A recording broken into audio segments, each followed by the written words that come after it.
Glória a Deus, irmãos. Vamos abrir, irmãos, as nossas Bíblias no livro do profeta Isaías, no capítulo 64, o versículo do tema desse congresso que está sendo realizado esses dias. Livro do profeta Isaías, capítulo 64, nós iremos iniciar a nossa leitura do versículo 1 em diante.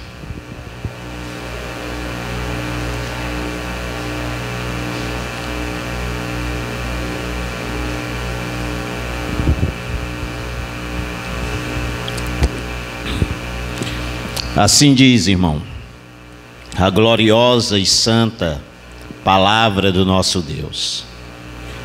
Ó, se fendesse os céus e descesse, e os montes se encontrasse diante de tua face, como um fogo abrasador de fundição, fogo que faz ferver as águas, para fazeres notório o teu nome aos teus adversários. E assim as nações tremessem da tua presença. Podemos assentar-nos.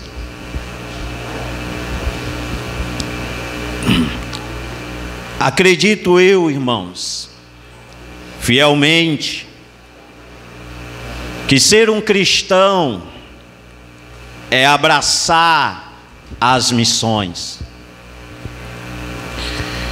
porque isso é um dever de todos nós, cristãos, servos do Senhor, de realizar e de exercer essa tarefa.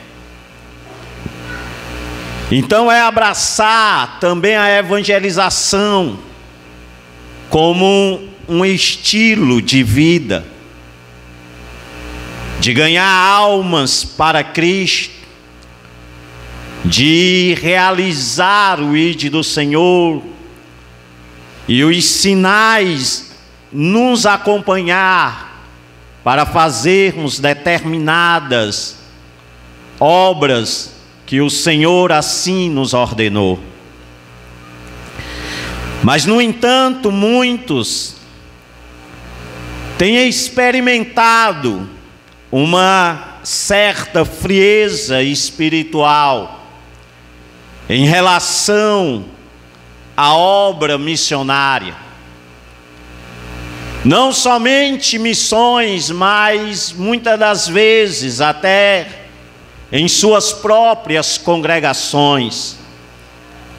Muitos têm enfrentado, muitos têm passado por esta frieza espiritual em relação à obra de Deus.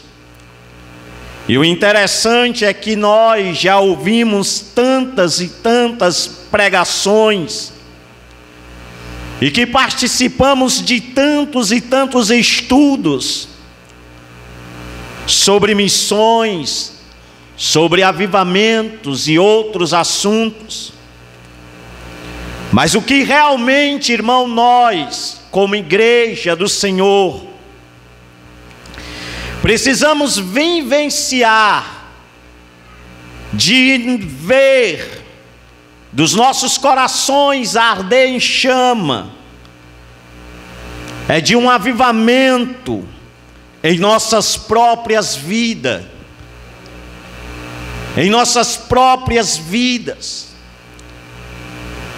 de querermos ardentemente essa comunhão de intimidade com o nosso Deus. Porque nós vemos que o cenário em que o profeta Isaías estava vivendo.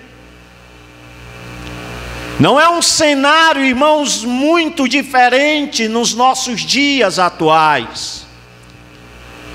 E em relação sempre à raça humana, nós vamos ver biblicamente que ocorreu em todos os períodos essa frieza espiritual.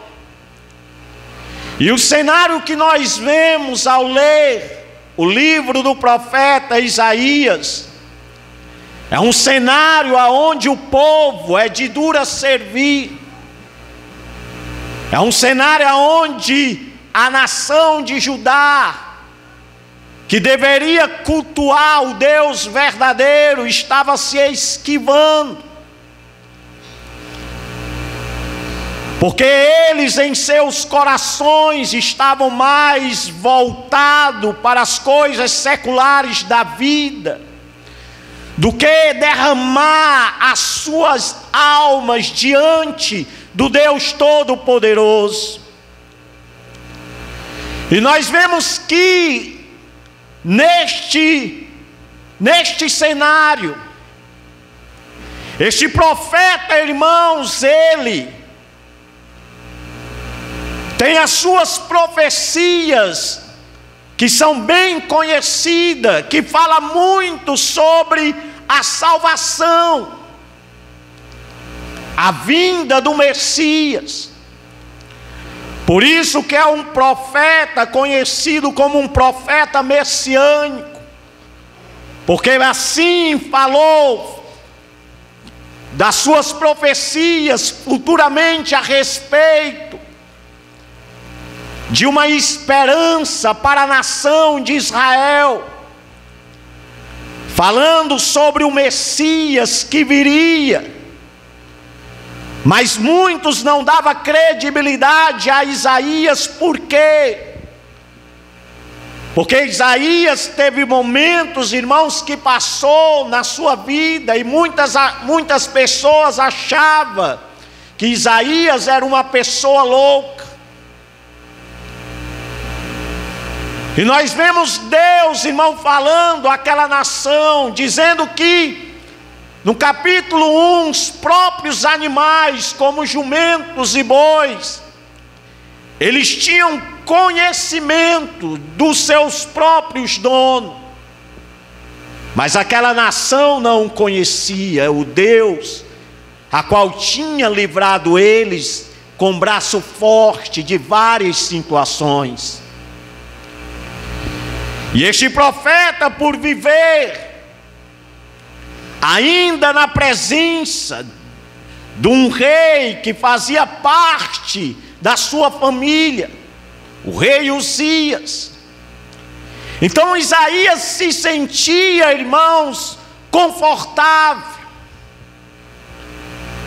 O profeta se sentia confortável porque o rei Uzias estava sendo bastante conhecido. Mas ocorre uma situação a qual o rei Uzias vem a falecer. Porque o rei Uzias foi sim um homem temente, mas chegou em um estágio da sua vida que ele se tornou um homem tão poderoso que ele invadiu os santos dos santos. Os sacerdotes ainda tentaram impedir, mas ele não respeitou. E ali ele foi diagnosticado com uma lepra, uma doença, uma lepra na sua vida, na sua carne. Mas foi neste momento do seu falecimento, no momento de crise, de frieza, onde as pessoas se preocuparam. Foi nesses momentos de condição, onde as pessoas tinham esquecido de Deus, que este homem, meus amados irmãos, ele vai ao santuário, ao templo, E quando o profeta ali chega naquele lugar, ele tem a maior experiência da sua vida. Do capítulo 1 até o capítulo 5, irmãos, são profecias amargas. Mas no momento, no capítulo 6, vai mostrar que Deus estava procurando apenas um homem para poder começar a obra que Ele queria realizar através do profeta Isaías. E foi naquele exato momento, irmãos. É por isso que o profeta inicia o capítulo 6 dizendo: quando o rei Uzias morreu, faleceu, como diz o capítulo 6 do livro do profeta Isaías, que diz: no ano em que morreu o rei Uzias, no ano em que ele morreu, o rei Uzias, Isaías vai dizer: eu vi também ao Senhor assentado sobre um alto e sublime trono. No momento em que ele se passava pela tristeza de ter perdido uma pessoa querida, foi aí, irmão, que Deus visitou este homem para poder o chamar para a obra de profeta. Por isso que, meus amados irmãos, da mesma maneira que Isaías foi chamado para realizar uma missão, uma obra profética, da mesma maneira Deus chamou a mim e a você para nós realizarmos esta obra, irmão. Esta obra de evangelização, esta obra de nós ganharmos almas. Porque foi em cenário como nós estamos vivendo que Deus visitou, irmão, pessoas que estavam passando por momentos de crise espiritual, para poder avivá-la, renová-la, fortalecê-la, para ela ser cheia da graça e do Espírito Santo, para anunciar o ano aceitável do Senhor Jesus, até que Ele venha. Por isso que nós vemos, irmãos, em todo o cenário, que foi no momento em que Israel passava lá no Egito e que Moisés estava fugido. Foi neste momento por o povo, irmão, clamar a Deus, suplicar, pedindo a graça, a misericórdia, que Deus ouviu a oração do seu povo. E quando aparece num certo momento em uma sarça ali, uma sarça ardendo em fogo, e chamou um homem que estava ali, irmão, alimentando ovelhas, um homem que tinha desaprendido toda a filosofia do Egito, agora seria um homem, irmão, a qual iria ser um instrumento usado por Deus para ser ali uma pessoa que falasse das maravilhas de Deus. E quando Deus, irmão, fala com Moisés naquela sarça, Moisés começou a se esquivar, começou, irmão, querer se esquivar, dizendo: eu sou um homem de língua pesada, eu sou um homem já velho. Mas o próprio Deus dizia: Moisés, quem fez a boca? Irmão, não existe faixa etária para nós fazermos a obra de Deus. Se Deus lhe chamou, se Deus lhe resgatou, se você foi lavado e remido pelo sangue do Cordeiro, a hora é essa, igreja, a hora é essa de você anunciar o Evangelho, de você interceder e orar por aqueles que vão, de você começar a derramar o seu coração, as suas lágrimas na presença do Deus Todo-Poderoso, porque Ele te chamou, irmão, das trevas para a sua maravilhosa luz. Ele te resgatou para que você fosse sal e luz deste mundo. Sal e luz. Da mesma maneira, irmão, Ele levantou um homem chamado Gideão. Ele levantou muitos irmãos, muitos quiseram, por isso, irmão, basta, como ontem foi dito, que tenha com o coração ardendo em chamas, querendo ouvir a voz de Deus, querendo ouvir o mover do Espírito Santo. Deus, irmão, quer usar você. Às vezes nós queremos colocar desculpa. Às vezes dizemos, às vezes eu não concordo até muito com esse ditado: se Deus não usar você, Ele vai levantar outro. Ele levanta, mas Ele quer usar é você, meu irmão. Ele quer usar é você, porque Ele te chamou como um filho. Ele te pegou, irmão, você estava imundo, você estava nas trevas, você estava vivendo num charco de lodo. Mas o Cristo, irmão, o Verbo que se fez carne, Ele desceu a este mundo para dizer a você: vinde a mim todos que estão cansados e sobrecarregados, que eu vos aliviarei. Jesus, irmão, Ele mostrou que Ele era aquele a qual iria conduzir a sua vida agora, que no momento em que você o confessou, você agora tem um Pai espiritual, um Pai celestial, que está no controle da tua vida, que está no controle da tua vida, que está te direcionando. Agora você, meu irmão, tem que ouvir, você tem que entrar no Santo dos Santos e contemplar a glória do Deus Todo-Poderoso, porque Isaías, quando foi ao santuário, ele diz: quando no ano em que morreu o rei Uzias, eu vi o Senhor assentado em um alto e sublime trono.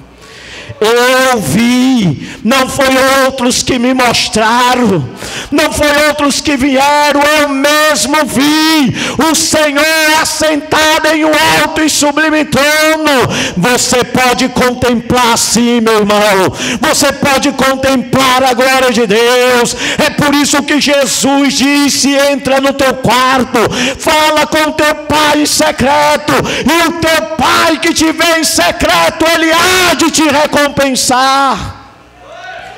Ele vai te recompensar. Por isso que nós vemos em todos os cenários, irmãos, desde Gênesis a Apocalipse, no tempo que foi manifestado o dilúvio, Deus levanta um homem chamado Noé, pregoeiro da justiça. A situação era louvável? Era não, igreja. Era uma situação onde as pessoas zombavam de Deus, aonde Jesus diz que assim será nos dias de Noé, que o povo bebia, casava e se dava em casamento. Então veja como era a situação, o quadro daquela época. O povo vivia bebendo, o povo vivia se prostituindo, o povo vivia, irmão, casando e se dando em casamento. Os dias de hoje são assim, mas Deus levantou um homem, Deus levantou um homem temente chamado Noé. Deus levantou aquele homem começou a anunciar, começou a pregar, começou a falar sobre acerca do dilúvio. Muitos não davam credibilidade, mas Noé ia martela no prego. Ele vai mandar, cada prego que ele batia na madeira, ele estava dizendo: ele vai mandar o dilúvio. Vocês têm que se arrepender. Até que Noé entrou na arca, irmãos, e o dilúvio aconteceu. Nos tempos, irmão, de Jonas, Deus chama Jonas foge, irmão. Muitas vezes nós ridicularizamos Jonas, porque Jonas fugiu, mas Jonas tinha um senso de justiça, irmão, como todos nós temos. Nós não gostamos de ver a maldade, e Jonas estava contemplando que aquele povo era cruel, o povo de Nínive, que o povo era maldoso, que o povo, irmão, era um povo de dura cerviz, de coração endurecido. Jonas tinha um senso de justiça, querendo vingança, por isso que ele foge da presença de Deus. Por quê? porque ele conhecia o Deus que ele servia, que o Deus que ele servia era um Deus misericordioso, era um Deus, irmão, a qual salvaria aquela nação, independendo da maldade daqueles homens. Deus iria salvar, e Deus queria usar era Jonas. Jonas poderia muito bem, irmão, ter ficado no escanteio, Deus ter levantado outro, mas Deus queria Jonas. Deus olhou e queria Jonas. Tu vai entrar num ventre de um peixe, tu vai entrar no ventre de um peixe, tu ali, tu vai se arrepender e vai fazer o que eu estou mandando. Por isso, meu irmão, não fuja daquilo que Deus te chamou. Você tem fugido daquilo que Deus tem te chamado. Você foi chamado, irmão, para resgatar vidas, para orar. Por mais que às vezes você pode dizer: irmão, eu não tenho eloquência nas minhas palavras. Ei, igreja, o Deus a qual te chamou é o Deus que fez a boca. Jesus disse: quando vocês forem entregues à autoridade, não se preocupeis o que vão falar, porque o Espírito Santo há de falar por vocês. É o Espírito Santo que fala, não somos nós, irmão. Somos apenas oleiro, somos apenas vaso nas mãos do oleiro, somos apenas vasos de barro. É Ele que fala, é Ele que opera. Por isso não precisamos nos orgulhar de nada, porque a honra, a glória, o louvor é do Senhor. É aquele a qual está sentado no seu alto e sublime trono. É aquele a qual, irmão, voltará um dia para buscar esta igreja. É aquele a qual, quando João olhou lá na ilha de Patmos, se prostrou, porque não aguentou estar na sua presença. Aleluia. E Deus, irmão, em cenários como esse, fez sempre um milagre. Fez sempre um milagre a Jeremias. Jeremias disse: eu não passo de uma criança. E o Senhor disse: Jeremias, não diga isso, não fale isso, porque, irmão, o Senhor é com a igreja, o Senhor é com o seu povo. Esse cenário que nós estamos vivendo, irmão, teve cenários piores, teve cenário e hoje está se tornando um dos piores. Mas, irmão, se a igreja orar, se a igreja perseverar, tiver o olhar missionário, nós vamos ver, irmão, o mover de Deus. Mas Ele quer que eu e você nos ajoelhamos e clamamos poderosamente pelo um reavivamento espiritual. Abacuque, no seu tempo em que viveu, Abacuque, irmão, ali angustiado, dizia: até quando, Senhor, clamarei eu a ti? Até quando eu irei falar e tu não vai me responder? Os homens estão afrouxando a lei, os homens estão se corrompendo. Mas de repente ele ouve uma voz, irmão. Ele diz: eu vou para a minha torre de vigia, e lá eu vou esperar o Senhor falar comigo. Lá eu vou escutar a tua voz. E no capítulo 3, irmão, se cumpre ao ponto de ele dizer: ouvi a tua palavra e temi, Senhor. Aviva, Senhor, a tua obra. O que nós estamos pedindo, igreja, o que nós estamos fazendo, igreja, vamos pedir avivamento. Deus há de responder àqueles que clamam, àqueles que invocam o seu santo nome. Vamos clamar, porque as portas aí, por isso que Isaías dizer: ó, se o céu fendesse. Irmãos, é uma oração que Isaías está falando, que Isaías está pedindo, é como dizendo: faz, Senhor, novamente, como tu fez nos tempos de Moisés, como tu fez nos tempos de Jacó, como tu fez nos tempos de Elias, nos tempos de Eliseu, nos tempos de Gideão. Faz novamente, Senhor. Faz que o teu povo se arrependa dos seus pecados. Faz que o teu povo se aproxime de ti. E tudo isso, irmão, começou Você vê que o cenário que Jesus se apresenta, se manifesta, não era um cenário diferente. Não era um cenário diferente. O próprio momento em que ele inicia o seu ministério lá no Evangelho de Mateus vai dizer que, ó terra de Naftali, que ele diz no caminho de Jordão, o povo que estava em trevas viu grande luz. O povo que estava na beira da sombra da morte, viram, raiou-lhe a luz. E Jesus começou a dizer: arrependei-vos, porque é chegado a vós o reino de Deus. Jesus, irmão, viveu em um cenário também corrupto, um cenário cruel, onde quem tinha poder era o Império Romano. Jesus viveu em um cenário de religiosidade, onde havia frieza. Aqueles que deveriam acreditar e crer no Messias estavam dizendo que ele tinha era demônio, que ele expulsava, que ele fazia tudo aquilo em nome de Belzebu. O cenário era cruel, pessoas estavam ali cansadas, fadigadas, mas a luz do mundo estava ali andando, irmão. A luz do mundo estava ali curando os enfermos. A luz do mundo estava ali pregando a palavra. A luz do mundo estava ali dando visão aos cegos. A luz do mundo estava preparando ainda discípulos para combater o bom combate futuramente.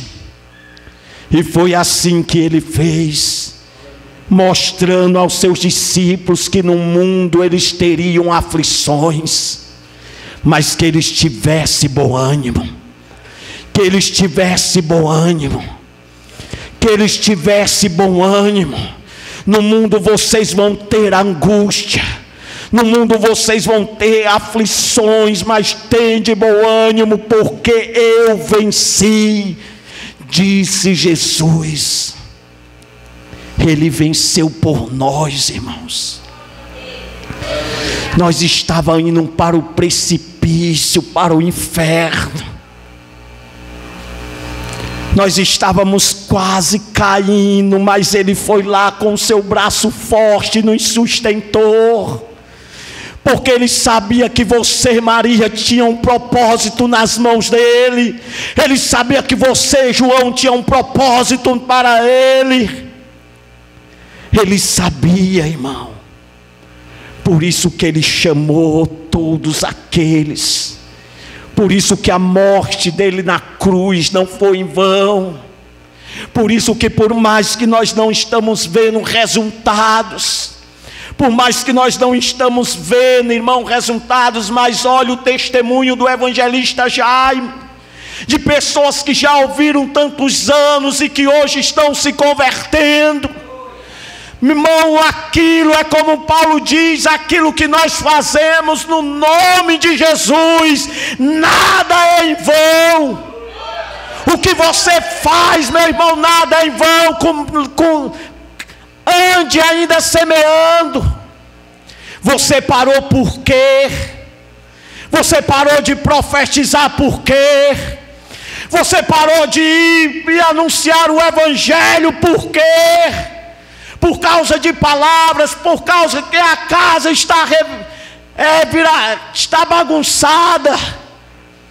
Olhe para o autor e consumador da fé, porque é ele que vai te fortalecer, que vai te dar graça, que vai te dar direção para você fazer a obra dele.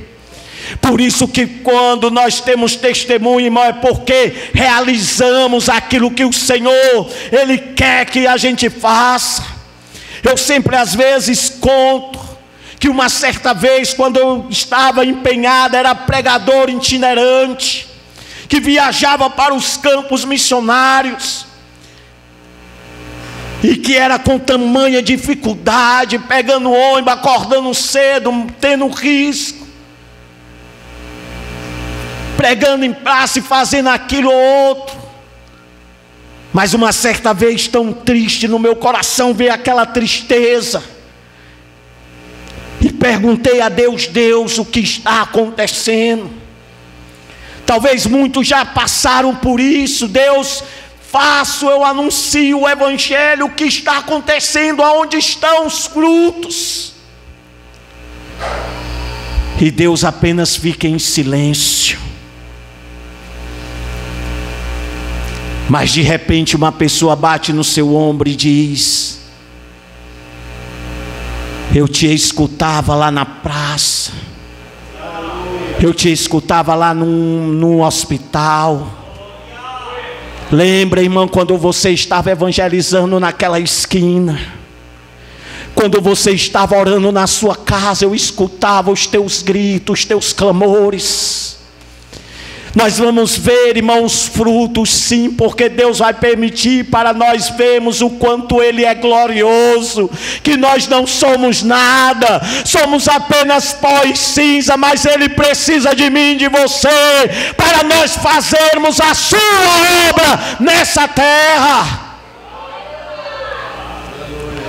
Fazermos a sua obra neste lugar, irmãos. O cenário está aí, irmão, nesse momento, é momento de nós nos curvarmos. No tempo de Pentecostes nós vemos, irmãos, os discípulos estavam com medo. Aquele que batia no peito e disse: Senhor, todos que te abandonar, eu de maneira nenhuma vou te abandonar. Que dizia: esses aí podem te abandonar, mas eu não vou, Senhor. Não permitirei isso. Tão valente que pega uma espada e corta até a orelha de um soldado. Mas em um certo momento, quando ele vê pessoas dizendo: tu é um dele, porque tu parece com ele, tu estava com ele. Outro chega: tu é um dele, e ele diz: não, eu não conheço esse homem. Eu não sei quem é, eu não sei quem é. Mas interessante é que naquele momento, o irmão, o galo canta, ele olha para o Senhor e os olhos do Senhor estavam fitados em direção a ele. É como querendo dizer: Pedro, tu se lembra do que eu falei? Antes que o galo cantasse 3 vezes, tu me negaria. E tu batia no peito dizendo: eu posso, eu faço, eu arrebento.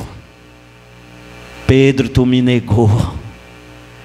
Mas os olhos do Senhor, irmão, eram um olhar de misericórdia.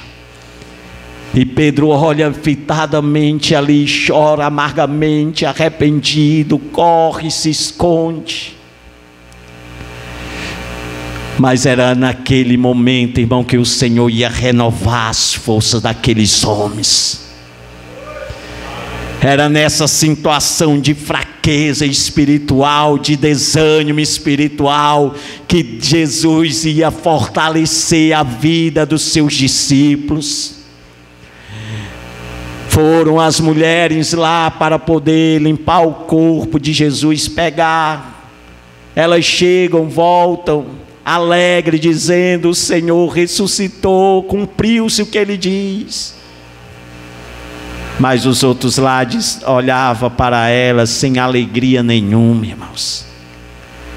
Mas aquelas mulheres alegres, nós vimos, Ele falou conosco. Quantas vezes, irmão, nós estamos nessa condição? Quantas vezes Deus tem falado ao nosso coração e nós ficamos tão fora de si, e o Senhor bombardeando, falando. Mas às vezes parecemos que somos igual Tomé: eu quero ver. Irmão, você não precisa ver nada. Está aqui a prova. A prova está aqui de Gênesis, Apocalipse. Você não precisa ver, irmão, paralítico andar, porque ele ainda faz paralítico andar. Você não precisa ver um irmão expulsar demônio, porque ele disse que nós expulsaremos demônio em nome dele. Ele te deu autoridade, crente. Ele te deu autoridade para você ir por todo mundo e pregar o evangelho a toda criatura. Essa autoridade não foi somente aos profetas. Essa autoridade não foi apenas aos sacerdotes, levitas da época, aos pastores, aos apóstolos, não. Essa autoridade Ele dá a todos aqueles que invocam o seu santo nome. Ele dá essa autoridade a todos. Ele dá a cada um, irmãos. Mas nós temos que buscar. E quando elas chegam, eles estão lá. Eles queriam voltar até a mesma prática, dizendo: vamos pescar. Ei, irmãos, aí Jesus aparece novamente. Ele já tinha aparecido lá, fortaleceu o ânimo deles, mas de repente parece que eles esqueceram. Queriam voltar à mesma prática: vamos pescar. E volta e vê o Senhor lá na beira da praia. E lá começa um diálogo de Jesus com Pedro, aquele que o negou. Pedro, tu me amas? E ele disse: te amo, Senhor. Pedro, tu me amas? Era como se Pedro reconheceu e disse: Senhor, eu apenas gosto de ti. Eu apenas gosto de ti. Pedro, eu não te chamei para tu ser pescador de peixe, mas não, Pedro. Eu te chamei para você ser pescador de almas. Apacenta as minhas ovelhas, Pedro. Apacenta minhas ovelhas. Pedro, tu me ama? E Pedro diz: Senhor, tu sabe todas as coisas. Tu sabe todas as coisas. Tu sabe que eu te amo. Apacenta as minhas ovelhas, Pedro. Vocês vão ficar ali em Jerusalém até que do alto vocês sejam revestidos de poder. Não saiam de lá.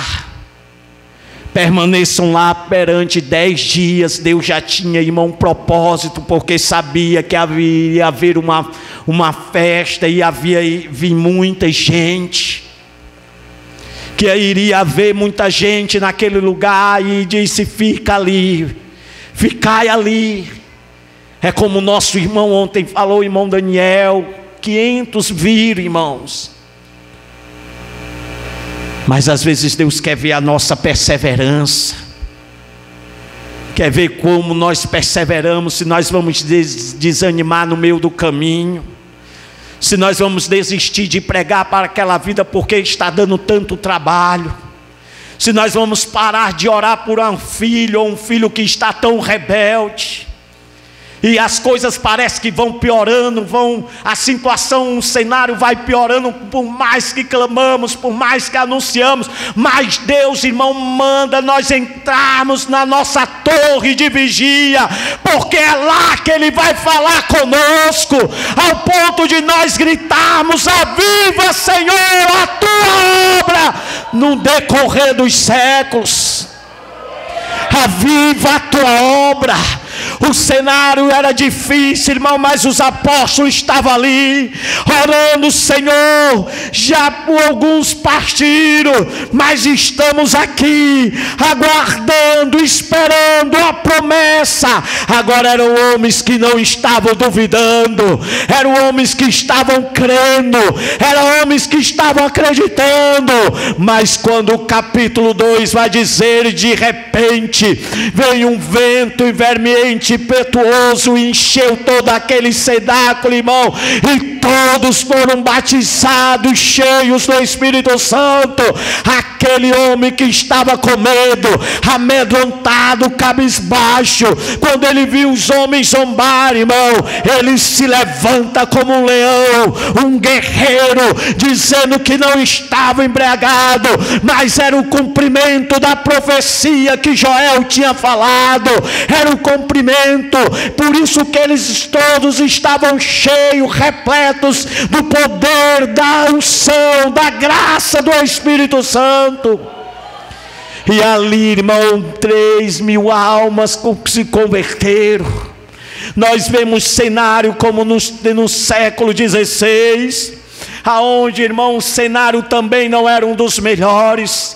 Foi aonde surge a reforma protestante para poder, irmão, dar um impacto naquele momento, aonde Deus levanta homens para poder ali escrever, falar, colocar Bíblias em outras línguas, como na língua alemã, porque as pessoas não tinham acesso a esta palavra, pessoas não tinham acesso ao Evangelho, uma parte da Bíblia para poder ler, mas ali Deus faz esta reforma, e através disso, irmão, veio as missões modernas, veio homens como Robert Eves no país de Gales, que o seu coração começou a arder em chama para clamando pelo avivamento. Ele viu o cenário, a situação daquele lugar, mas no seu coração era dizendo: aviva, Senhor, a tua obra, faz novamente. E quando foi um instrumento usado, veio um grande avivamento. No século XVIII, da mesma maneira, uns garotos jovens orando nas suas faculdades, clamavam, irmão, por uma restauração, porque o cenário era um dos piores, o cenário era totalmente pior, era um cenário a qual eles estavam ali agonizando, dizendo: Deus, aviva a tua obra, renova, faz que os céus se fendam, faz que a tua glória se manifeste, faz que o teu poder desça, meu Senhor, e salve vidas para a honra e para a glória do teu santo nome. Por isso que a oração, irmão, do profeta Isaías é essa dizendo: ó, se os céus se fendessem, ó, se os céus se fendessem, ó, se fendesse os céus e descesse os montes, desce, Senhor, novamente. Desce novamente, Senhor, e aviva o coração da tua igreja. Nós estamos precisando, igreja. Os tempos são difíceis, a situação, a crueldade, as ideologias estão invadindo as escolas. E nós iremos ficar, irmão, só olhando esse cenário? Não, igreja.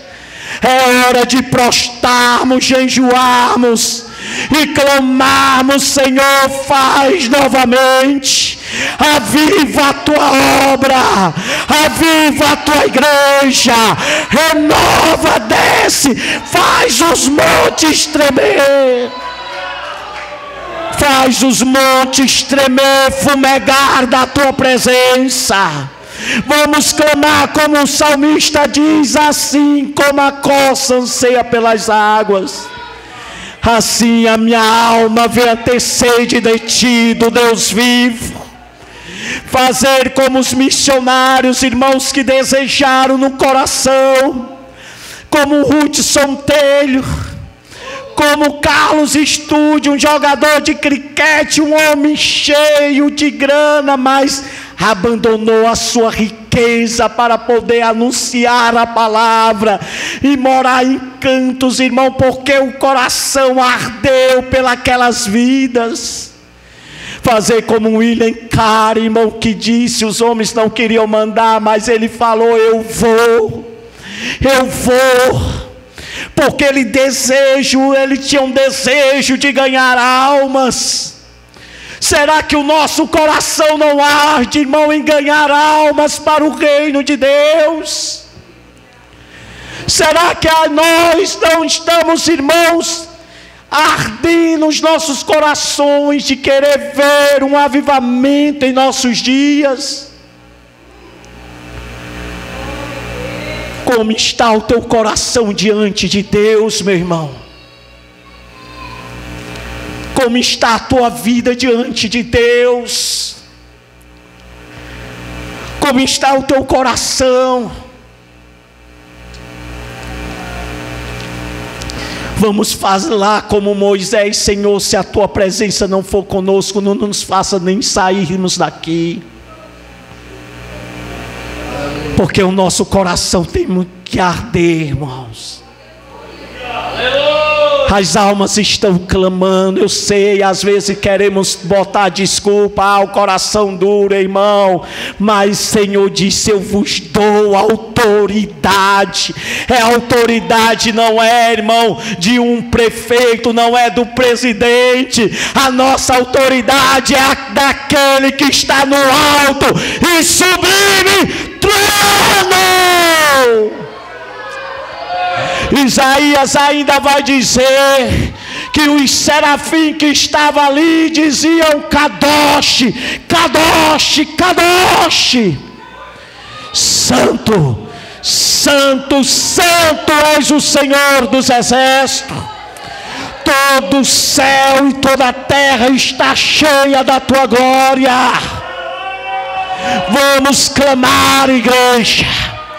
Vamos clamar por um avivamento. O que John Wesley fez no passado, irmão, ficou na história.